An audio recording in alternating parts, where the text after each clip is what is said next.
बानी मजबूर बात बुझल भर फेरू आई लौट के रख तू सबर।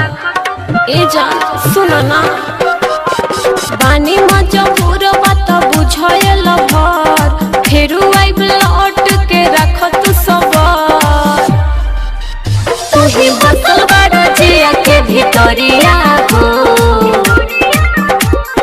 जातारू तो सुनो जा जा पिया के नगरिया हो, मुअला के मिली मोर खबरिया सुनो सुनो गोरिया हो, मुअला के मिली मोर खबरिया सुनो सुनो गोरिया हो।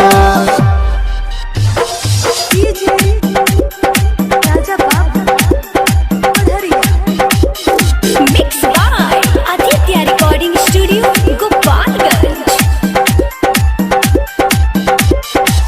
मोर के काहे तू करो तारो बतिया, अपनो जिंदगिया सुधार संगतिया। सुनो ये जान पछताता निया जो हो, तोहरा से प्यार करके कोई नहीं गलतिया। मोर के काहे तू करो तारो बतिया, अपनो जिंदगिया सुधार संगतिया। सुनो ये जान पछताता निया जो हो, तोहरा से प्यार करके कोई नहीं गलतिया। बुझो बाउर बाटे प्यार के डगरिया हो, जातारू तो सुनो जा जा पिया के नगरिया हो, मुअला के मिली मोर खबरिया सुनो सुनो गोरिया हो, मुअला के मिली मोर खबरिया सुनो सुनो गोरिया हो।